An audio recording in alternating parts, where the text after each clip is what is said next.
On this episode, we talk Randy Orton turning face, Mick Foley's Raw appearance, Hell in a Cell predictions, Paige and Total Divas, sad moments, and more now on Byte That.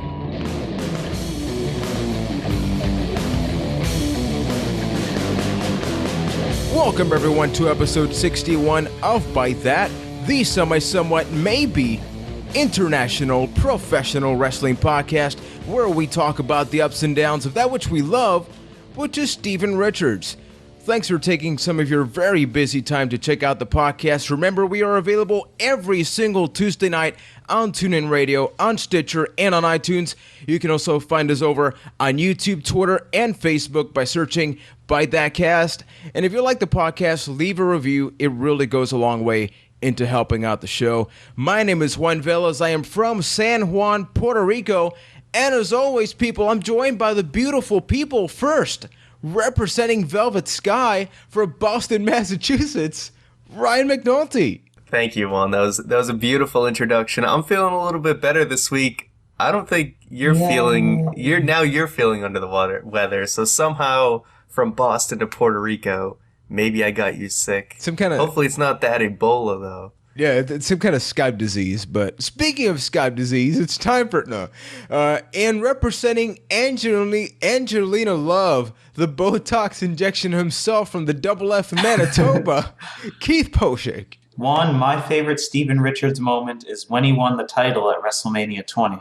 It was such a beautiful moment. I mean, who thought that was gonna happen? Seriously. I mean, Eddie Guerrero came out and hugged him. Good for Steven. I don't know, man. Everybody check out the network. If you don't find it initially, just keep going, rewind, play. You're gonna see that happen eventually. But now, as we are just a couple of days away from Hell in a Cell, this Sunday, live on the WWE Network. Sunday. I heard it's on sale, so it's $9.98. Some about that's happening right now, but a couple of things happened. Obviously, we're going to be giving our predictions after our traditional tweet of the week, but in this first portion, we're going to be focusing on Raw. And one thing that we have to talk about Raw is an unexpected appearance from a Hall of Famer. I mean, obviously we got Hell in a Cell, and there's one wrestling figure that's, unanimous with Hell in a Cell. That is the hardcore icon Mick Foley, who came out and sort of really tried to put over the whole Seth Rollins, Dean Ambrose storyline. I don't think anybody expected him to really come out. I think you meant synonymous, by the way. Synonymous and unanimous. Nobody knows. It's unanimous. Like, everybody knows it's a fact. One of those words. I'm sick, man. Leave me alone. But the point is, I thought about it for a minute, but continue. Mick Foley was out there. Ryan, words. Come on. Words. I thought Mick Foley did a good job of kind of hyping up the match and selling the intensity of it, more so than I feel like there's been for a build-up for Hell in a Cell in quite some time. I don't know if we want to talk about the little doll segment with Ambrose. We can get to that. We'll get to that later. What did you think, Keith? It's like you said, Juan, if they're going to bring somebody else to promote Hell in a Cell, there's really no better person than Mick Foley to come out and do that. Plus, there's that little extra awesome with Mick Foley and Ambrose coming out in the same ring and cutting a promo. That's one of the things that just melds so well. Yeah, because for a little bit of context, all the way back from when Dean Ambrose was the whole debut imminent, people kept talking about, this Dean Ambrose guy.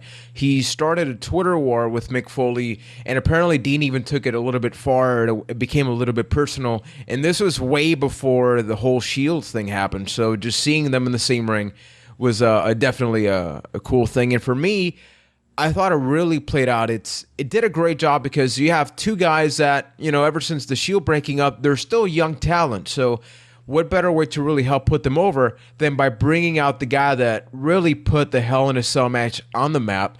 Obviously it raises the stakes of just what are they going to do in this match. You have two young guys that can definitely take a bump, but at the same time, you got Roman Reigns injured and all that, but we're going to be getting that into the predictions. But overall, I thought it was awesome to have Mick Foley out there. Yeah.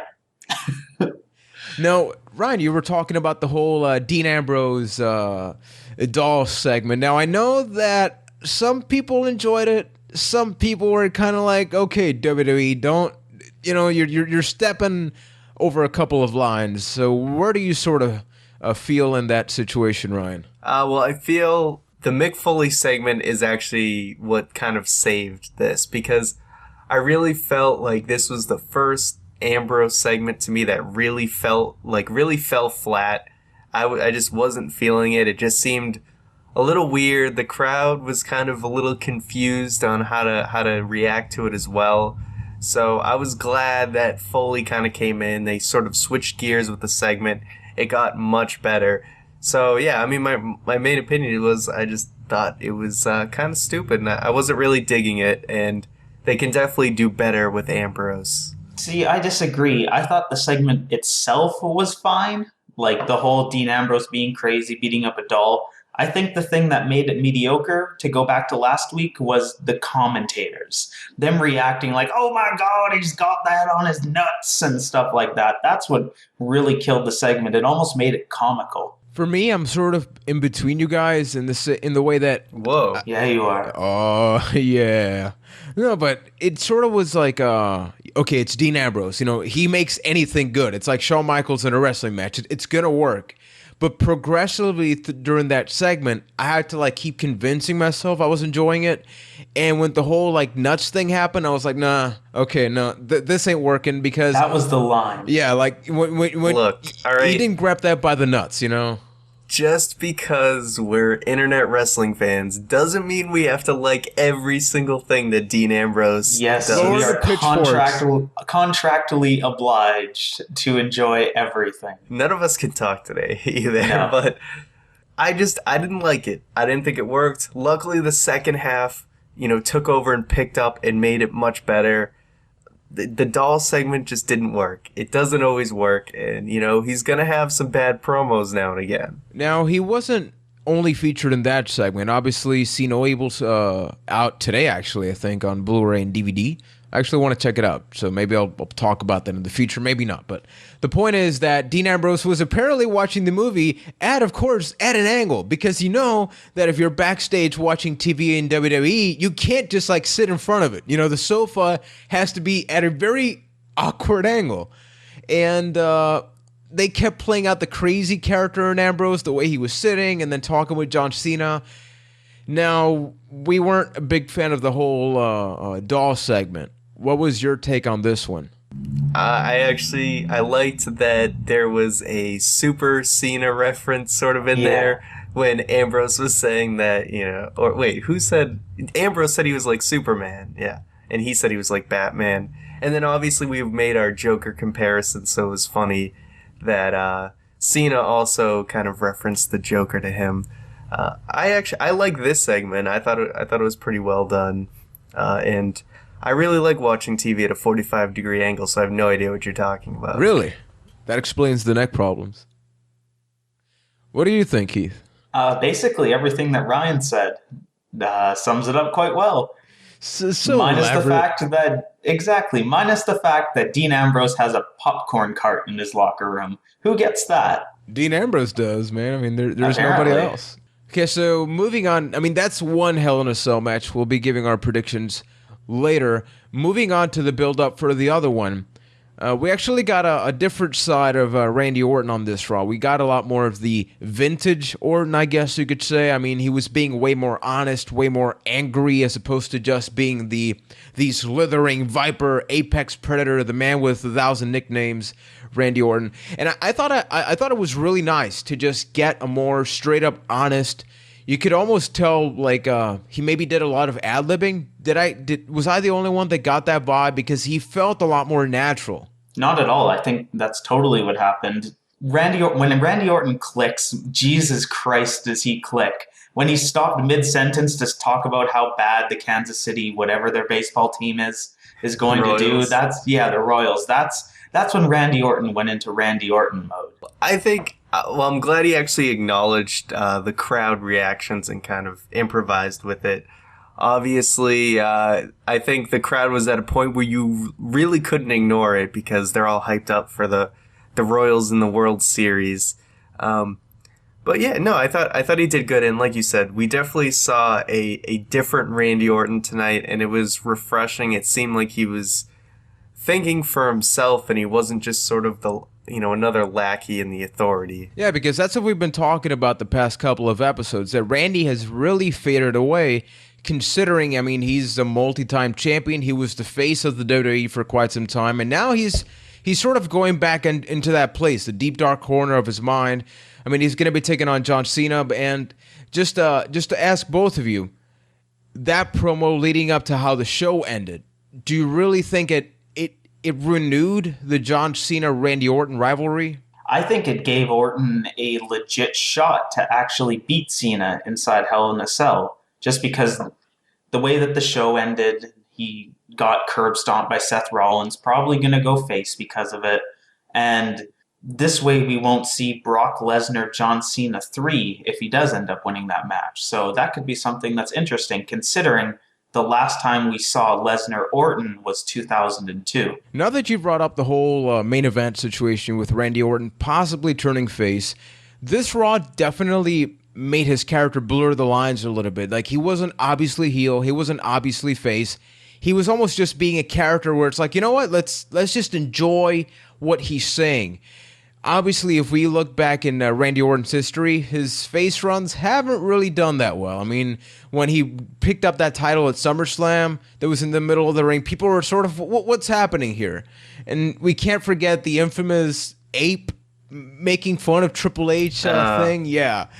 I always think of that first. Yeah, it's... when you mentioned face Orton. It's those moments where you're like, you know what, you can stay a bad guy. I think we'll support you. But obviously, years have gone by. So do you think that this will eventually lead to a face turn? You don't need to be a good guy to go against the authority, which is the bigger bad guy in that respect. True. That's very true. But are they turning him face in the way that it will be an obvious thing? Or do you think it'll just be sort of like a Randy Orton has an ego, Triple H has an ego, so obviously at some point they sort of had to have some differences going on? Well, think about how many characters in the last couple of years have played the role of anti-hero, like Bray Wyatt and all them, who aren't exactly the good guys, but they're the bad guys that get cheered. I don't know how to explain that. Yeah, I mean, that's pretty much it. Yeah. Well, I think, he's gonna go babyface in the way that he's probably going to start fighting the heels. He doesn't have to become, the classic babyface, and I don't think he will. I think they've learned from that. Yeah. And it's really just comes down to the fact that they need someone to fight Brock Lesnar, and hopefully it happens at Survivor Series so that we don't have this long gap with championship runs. But all signs are pointing to him facing Lesnar, and he can't be, this big heel if he's gonna face Lesnar, because the crowd's gonna cheer for somebody. Plus, and if I'm wrong here, I'm going to sound like an idiot, but I'm pretty sure Survivor Series is in St. Louis, which is his hometown. It is, which is another sign that points towards, they could cheer for him there, because if there's a place to cheer for Orton, it's probably St. Louis. You know what? I'm actually really hoping that match happens, because we've never really talked about that. Even when Paul Heyman came out during that segment, just a lot of hypothetical scenarios that never really happened. Like, what if Paul Heyman was the manager of Randy Orton at some point in his career? Or even right now, Orton taking on Lesnar. It's like I said earlier, the last time that match happened was 2002. And Randy Orton was still a rookie then and got completely squashed by Brock Lesnar. They've never really fought, while both of them are these big people in the company. So it's refreshing. It's new. Yeah, so for those listening, do you think that Randy Orton versus Brock Lesnar is a possibility for SummerSlam? I actually really hope it happens. Survivor Series? SummerSlam, what's going on? A whole year. Okay, so Survivor Byte Series. That Botchamania edition is this week, apparently. You know what? We're having a good time. So what better way to keep this going than by bringing up just an outstanding segment that happened on Raw? No. What? I'm breaking in. Oh, snap. And there's a segment that I want to talk about. Go for it. That I think we're completely overlooking. That is the fact. Last week, we're all gung-ho about Dean Ambrose and Seth Rollins possibly main eventing Hell in a Cell. So now we've, obviously things have changed since last week.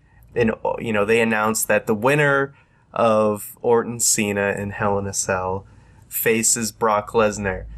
So I kind of want to ask you guys, how do you feel about them sort of making, even though Orton versus Cena is technically the losers match. Cena lost to be in this match. This is the losers match. The losers match gets the title shot, and they're kind of stealing away the spotlight from Rollins and Ambrose.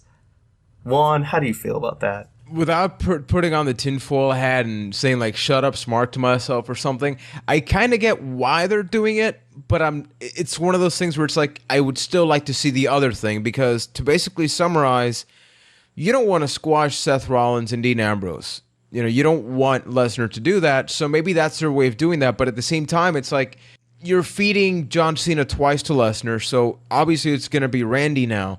But how odd is it that in a Paul obviously. Heyman promo, an obvious promo by Paul Heyman, that effectively he was saying like, you know what, the same guys that were there 10 years ago, over 10 years ago, are still here. Yet in a loser leaves match, we're going to be getting an over decade-long rematch, regardless of who Lesnar faces. So I'm looking forward to the match if it's Randy, but I can't say I really care about who wins. See, I think this is just further proof that they're afraid to ever take a chance and have Rollins and Ambrose main event. So they added the stipulation to Orton and Cena to justify it being the main event match, even though it didn't deserve it until they just sort of tacked on that stipulation. Yep. I would have liked to see them take a chance on Hell in a Cell. Hell in a Cell is probably one of their weakest pay-per-views of the year. It's a perfect testing ground to really, test the limits of these guys. And I'm pretty confident Seth Rollins and Dean Ambrose are going to make it seem like they should have went on last. So, it's just disappointing because I thought they were actually going to take a chance there, and they didn't. Well, I said it last week. Just because they're not going to be the main event, by the way, I called that they weren't going to be the main event, that doesn't mean that they're not going to be the highlight of the night, because I don't think that's a question in anybody's mind. I don't think it's a problem of who's going to steal the show. I absolutely do think that Ambrose Rollins will be the match of the night. This reminds me a lot of when Rey Mysterio won the Rumble, and the Rumble was not the main event. It's like, okay, it's the Royal Rumble pay-per-view. You would assume that's going to close out the show. Now, in this case, obviously the more personal feud is Rollins-Ambrose. So you would think, okay, so you're going to close out the show with the main focus. It's like, no, it's just the two people that lost and have been in this thing. Yeah, we're throwing them at the end. To me, it's once again just an issue of integrity that, they're missing. WWE is missing a lot of the three eyes. There's not a lot of intelligence or integrity recently. And I think they're messing with the integrity, of course, continually, of wins and losses, where it's like, Randy Orton, this was like just a thrown together match, Orton versus Cena. And all of a sudden it just gets a big stipulation. Cena loses a match and gets a number one contenders match. It just, I don't know, it annoys me the way that they put it together. And then just kind of, it just leapfrogged Ambrose versus Rollins. So that's what's kind of irked me. I don't have a problem with the match on its own. It's just the way that it's kind of superseded what I feel like was a more important match. I'm actually going to bring up a question based on something I brought up last week, because the reason that we were originally looking forward to this match was because there was no big stipulation. It was very much Cena and Orton, two guys that are well established, we know. But now they completely backtracked that. And now it has the biggest stipulation, and it's probably closing out the show. So from a match standpoint, does that lower your interest? I think in the match itself, it lowers a little bit of interest, but now it becomes more interesting on what happens after the match. Now, because this could be a big stepping stone in Orton character development and maybe him moving in another direction. So it'll be interesting to see where they go beyond the match. The match itself, okay, cool. It's lowered my interest in the match because I thought, I was all hyped up about last week that they were going to take some chances. This to me is just, as safe can be. John Cena versus Randy Orton in the main event, and they're not taking chances, and that's what annoys me about it. Yeah, no, and thanks for actually bringing this up because, I mean, it's tying up a lot of the things that we've talked about in the last couple of weeks. Now, we don't have too much time to talk about this segment, but I feel we absolutely have to for at least a couple of minutes, that being the whole Marine segment. So, Rusev comes out with Lana, does the usual thing. I just a quick side note, I sent out a couple of tweets because for whatever reason, Lana's accent seemed really off, and I was not the only one that noticed. I got a lot of tweets on Byte That Cast, even on our Facebook. People were noting that a lot. So that was a little bit of a sidetrack. But going back into the Rusev thing, the flag doesn't come down, so then the American flag comes down, and obviously this was botch cut a little bit because I guess Rusev was supposed to pull down the flag but be interrupted by the Marine. But because of the bad timing issue, we got Rusev grabbing the flag, then for basically no reason moving back, and then sort of moving forward a little bit. And this Marine trips, and the security guard is in the ring before the Marine is even in there. So it's kind of like, okay, horrible delivery, very cringe-worthy segment. I know we've already stated we don't care about this match, but just what? I need your guys' feedback on this. Just what's going on? As a non-American, I couldn't care harder than I do right now. But I want to get your guys' take. As Ryan, you're an American, and Juan, you're an American by a technicality. Does this whole American thing do anything for you? It's like USA, America, yeah, or is it just the worst, like I feel about it? I'm pretty sure I feel, as uninterested as most people outside of the United States because it is so overplayed and overdone, and I would like to think people are smart enough to... Is patriotism really that big of a thing in your country, though? Not when it's just as paper thin as it's displayed on television. And yeah, exactly. It's just, not to mention how poorly executed this segment was. It really looked like the Marine guy was like trying to attack Rusev. I mean, if everything had gone to plan, it might have looked a little better just trying to stop him from ripping the flag down. But he just looked like an asshole coming into the ring trying to attack a superstar, which, we've seen fans run in the ring before, so he just seemed like another asshole. So why am I supposed to cheer for this guy? Yeah, that was pretty much my problem with it because I think patriotism had a place in wrestling in the 80s. It's 2014, people. Can we please move on from that? Because not only have I not cared about this feud because of so many things, because of Big Show's involvement, because of the flag, there's just so many elements that I don't care about. But now it's back to the whole like Sheamus situation where it's a babyface, so anything that they do is justified. Yet if Rusev were to do that, Rusev is practically defending himself because a fan was getting involved. Yet he's somehow the bad guy. Yet because the Marine got in the ring when effectively it was not a superstar, it was not somebody hired by WWE. It just didn't make sense, and just Big Show's reaction, just everything. It's poopy, man. It's poop, man.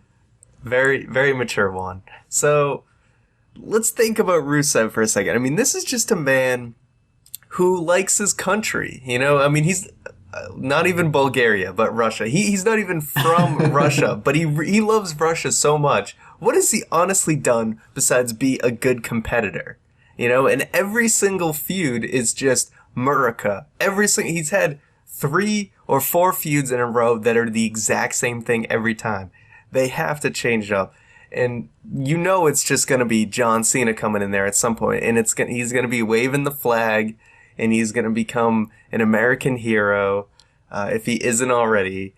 And they need to change things up. Why can't Rusev actually do something bad besides he's just being a competitor and he's kicked a few people in the head. The faces have done worse, disrespecting a nation's flag, I see pretty much the same thing that happened with Bray Wyatt because, hey, guess what? If Randy Orton faces Brock Lesnar at Survivor Series, where does that leave John Cena? Huh? So guess what match we're probably gonna get at Survivor Series? I mean, we know Big Show's not gonna beat Rusev. Everybody else has been pummeled by him. He's won every match cleanly. And sadly, as I mentioned, it's gonna be like Bray Wyatt. It's this established heel. People are reacting to him. So then, you don't feed him into anybody else, not even Sheamus, not even anybody else that sort of could use that push. You're just gonna throw Cena in there. It's I'd horrible. like to point out that Rusev versus Cena is actually a rumored match for WrestleMania. So this could be going on a lot longer than you think. Regardless of that, it's like, why? Why is it John Cena? Like, there's so many other guys that have been in the company for a couple of years. I get it. They're not as big a name as John Cena. But we've seen history repeat itself. Whenever John Cena beats that guy, he needs that push, man. I think Cena's just on the cusp, man. He just needs that one needs win. win. You know who needs to do it? It needs to be Bo Dallas. You could beat Rusev all along. All you needed to do was Bo leave and move away from television, thanks to the WWE. So just a quick little tidbit. We got some news about Total Divas that are a little bit controversial. And it involves former Divas champion Paige and Alicia Fox, and they're going to be joining the cast, which begs the question, there's so many things that we had a rumor regarding that no champion could be on the show, it's just a bunch of stuff. So instead of just babbling on, which I can't seem to talk this week, I'm just going to bring it over to Mr. McNulty, who's going to fill us in his mini version of the Total Divas report. So Ryan, tell us. What's going on? All right, so as Juan said, we've got Paige and Alicia Fox joining the cast of Total Divas for Season 3, which I believe begins in January. So, this obviously brings about the topic, like Juan mentioned, of, no divas on Total Divas are allowed to hold the title. So this has been the rumored rule. Nikki Bella said this on an interview, that this was true. We actually just got a report of Stephanie McMahon denying that rumor. But as far as we've seen with Total Divas so far, they've stuck with the fact that they don't get the championship. And you kind of have to understand that when the show is a couple months behind, and it could be confusing for someone who happens to watch both, that they're a champion in one and not on, they're a champion on the reality show and then not on Raw. Juan? So obviously Stephanie McMahon's trying to sort of clear the fog a little bit. There were a lot of fake reports coming out. So now that has apparently been cleared up, it begs the question, will this benefit Alicia Fox and Paige in any way? Because, Rosa Mendes was integrated into Total Divas, and we've seen just, how far has her career skyrocketed. It's been amazing for her. So what about Paige and Fox? Beyond it ruins their characters. Maybe ruins is a strong word, but like Alicia Fox, for example, she's this crazy person that's all of a sudden going to be on the show and have a normal life. That's weird. Well, what about Nikki Bella? She's had that character, that Total Divas kind of, it has its own kayfabe in a weird way, but they're obviously more of a real person on Total Divas. Alicia Fox actually is probably one of the most featured divas who isn't on the cast, at least that I saw in the first 2 seasons. So I think, she's going to fit right into it. Paige definitely seems like a very different personality. She's more, she doesn't seem as catty as, all the other ones on the show. So she's going to be a really interesting fit. And my question is just, how long before the entire Divas roster is on the show at the rate that they're adding people? Let's do this right now. We got a YouTube channel, so Ryan, you give us something that whoever's wrong or something has to do, because I think that at some point AJ Lee's going to be on Total Divas. Keith thinks she's not. So Juan is wrong.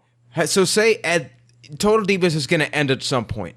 If the whole thing ends and AJ Lee's not there, then Keith wins. I got to do something. But if at any point she shows up as a character, I got to punish him. So what should the punishment be? The punishment should be that the loser must cosplay a WWE event as AJ Lee. Okay, don't. I mean, that's good for me. I have like one show every 4 years, so that's nice. I You live go in to Wrestle. Flin-Flon. You've There been will to never be a WrestleMania. wrestling show here. The next WWE show you attend. Okay, so if anybody, So you just never go again? Is that's how it goes? okay, so if anybody has a better idea than the one Ryan just had, send us a tweet at Byte That Cast to see how Keith or myself should eventually punish ourselves because of this situation. And speaking of punishing ourselves, it's time for this week's Tweet of the week.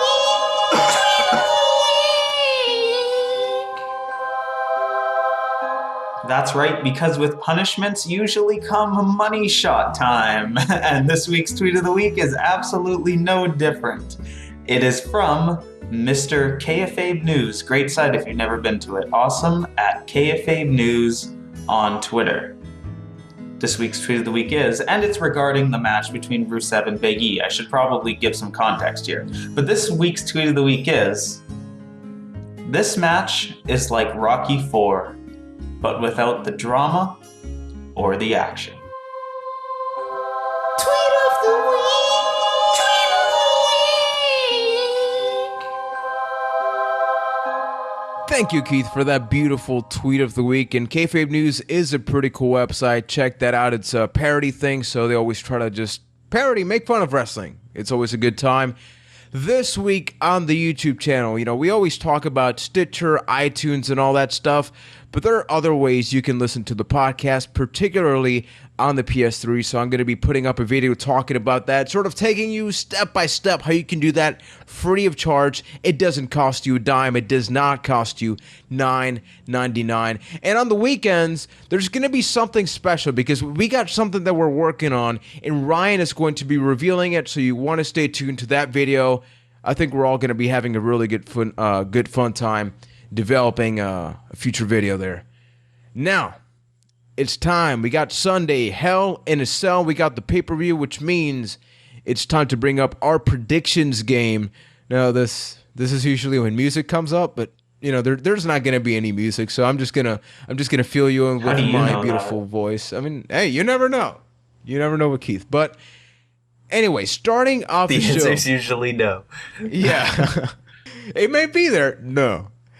So starting off the show, we actually have a kickoff. So this is not a predictions, but just sort of like, are you looking forward to it? They announced that Ms. Dow TV, not to be confused with Miss TV, is actually going to be on the pre-show of Hell in a Cell. So any expectations for this? Are you looking forward to it? We've obviously talked about how much we like Damien Sandow's current character, so what's going on? Who's going to be on Ms. Dow TV? Did they announce? Apparently it's just going to be Miz and Damien Sandow sort of talking. They put on the graphic like Alex Riley's going to be there in the pre-show panel, so maybe they'll talk, for like 5 hours about the matches he had with the Miz. It's a possibility. I wonder if Alex Riley is going to be like a second Miz Dow, and he also copies everything the Miz does. Wow. Hey, anything with Damien Sandow and the Miz, I've been digging lately, so I think this will be kind of a cool kickoff. It's interesting how I think this is the second pay-per-view in a row that they're not doing matches for the kickoff. Maybe now that it's not on YouTube anymore, they feel less inclined to actually do matches. But either way, it sounds like it'll be a cool segment. Yeah, my guess it'll be a fun little segment with Ms. Dow and The Miz, and then it'll probably lead right into the United States Championship match that will probably open the show. Thank you, Keith, because now we got to talk about that match. So for the United States Championship, the Celtic Warrior, the Great White, the champion Sheamus, will be going on against The Miz. Ryan, who's going to come out the winner?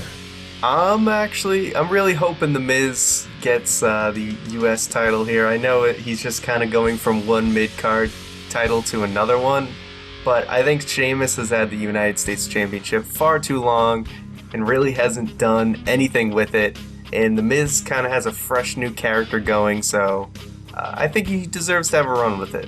Yeah, I agree. I think it brings some new life into the United States Championship, and maybe it could lead to a Miz versus Ziggler title versus title match. That's actually a really good possibility because, you know, the Miz and Ziggler have had some pretty great matches. Obviously, Sandow holding a fake U.S. championship for me would be awesome, so I also got to go with the Miz. And I do think that we're at some point going to have that title unification match. Now, for the Divas title, the former champion Paige takes on the current champion AJ Lee. Keith, who wins? I'm going to say Paige on this one with some sort of dirty finish involving Alicia Fox. And then it'll just be another chapter of Paige and AJ switching the titles back and forth. I'm going to go with, even though you didn't say my name for this one, do we usually do that? Whatever. Okay, I'm going to say that AJ wins this one, and this is maybe the end of their feud, and AJ moves on to someone else. We got news about Paige and Alicia Fox being in Total Divas, and that starts in January, which means they might have already started filming it, and I'm going to respect the Total Divas rule and say that Paige doesn't hold the title anymore. Interesting, sir. And I'm actually going to go with Ryan and say AJ Lee wins. Now, in WWE app, they already have shown that Paige and Alicia Fox are sort of now friends. However, I don't think that's going to really affect the outcome of the match, so I think AJ Lee wins cleanly. And now, I don't know who she's going to take on after this, but, I mean, it's time for something new. Or maybe just cool this down a little bit, and then just, bam, refresh it come Total Diva season. Now, in the match that we are not necessarily looking forward to, we got Rusev taking on the Big Show. So, Mr. McNulty, who do we got the winning? Rusev wins. Thank you, Ryan. Yeah, Rusev! Yeah, is there anybody else that thinks differently? Yeah, I think Byte That thinks Rusev is going to come out the winner. Now, in the loser becomes the other person's personal assistant, to avoid saying other words that start with the letter B. We got Nikki Bella taking on Brie Bella. We got some Brie mode action taking on the conclusion of this very podcast. You want to stay tuned for that. So, Keith, who wins in this Bella to Bella match? I'm going to say Nikki Bella because I don't know. Because I don't know, flip a coin. It would be, there's no really loser in this one. It could be fun either way. So I'm going to go Nikki Bella. That is the most generalized response I think we've ever had on the show. Yeah. Flip a coin. Yeah, it's like, I think there's going to be a winner and there's going to be a loser. You know who I'm going with? I'm going with a Bella in this match. Nice. Ryan, are you sharing that thought? Yes, I agree that a Bella's going to win. I'm going to say Nikki Bella, though, because I feel like Brie as the assistant works better for continuing to build up their feud than if Nikki was the assistant and then it's just kind of like a joke and it kind of ends pretty quickly. But obviously if Nikki is being horrible to Brie, it just makes their feud intensify more. So I think it works better that way because no one's going to really like Brie that much if she's just being like an ass to Nikki, and like that will get old really quick. You know what I mean? Yeah, and I mean, you applied wrestling logic, so it's really hard to argue with that. So yeah, Nikki Bella wins. Then we're going to have this feud extend for a couple of months. Match-wise, I'm actually looking forward to it. I think the Bellas have gotten way better, and despite the fact that their acting skills aren't all that good, yeah, I'm going to root for them. Now, this match is not technically confirmed as of the podcast, as they had a match on Raw, but I'm going to bring it up just in case. So, hypothetical Intercontinental Championship match, Ziggler versus Cesaro. Mr. McNulty, who wins? I'm going to go with Ziggler because of the opposite momentum rule, as Cesaro was victorious on Raw. Indeed, and I have to go with Ziggler just because of my Miz versus Ziggler title versus title prediction from earlier. Yeah, I agree. This is a very unanimous. See there, I brought up the word again. There you go. Yeah. There you go. That's the right 40 use. minutes later. Thank you, and screw you, Keith. But yeah, I do think it would be awesome to have a title feud, even if it doesn't immediately become unified, just to have that feud. So Ziggler is going to win. We're not going to bring up the tag team titles because that has not been mentioned as of this podcast. It'll probably be announced on SmackDown. If it does, we'll send out a tweet at Byte That Cast and sort of give our predictions there. Now, getting into the Hell in a Cell matches, first we got John Cena taking on Randy Orton. The winner becomes the number one contender to the WWE World Heavyweight Championship. Keith, who's winning? I'm going with Randy Orton for a lot of reasons on this one. Number one, I don't want to see John Cena Lesnar 3. Number two, it would be cool to see Lesnar Orton. And number three, Cena doesn't win, lol.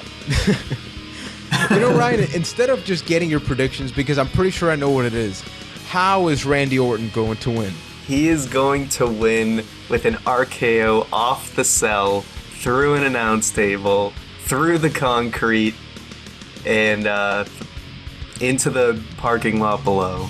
What they're going to do is the lights are going to go out, then they're going to come back with Michael Cole on his phone. Then they're going to show that RKO out of nowhere vine, and then that's how the match is going to end. The lights are going to go out, and that can only mean one man. Sabu. As awkwardly, Sting. Abyss, Sabu, Sting, and The Undertaker all meet in the ring at the same time. Yeah, so we all agree Randy Orton's going to win. I'm looking forward to that match. I think that match is really going to give the other Hell in a Cell match a run for its money, which is Seth Rollins taking on Seth Rollins taking on Dean Ambrose, not Seth Ambrose. So, Ryan, why is Dean Ambrose going to win? Well, good call. I'm going to pick Dean Ambrose. I think, Rollins has continually gotten the better of Ambrose in pretty much all the big-time situations. So, Hell in a Cell, it's a good conclusion to a feud. And Ambrose finally needs to get one over on Rollins. Definitely going to be the match of the night. I'm putting big hopes into Seth Rollins pulling off a major spot in this match. In big time pay-per-view matches, he does something out of this world. So I have my hopes high, and I really don't want to be let down. I'm going to agree with Ryan and say Dean Ambrose. And side note, good job Seth Rollins for setting the world record for speed climbing the Hell in a Cell on Monday. Holy crap, right. That CrossFit dough.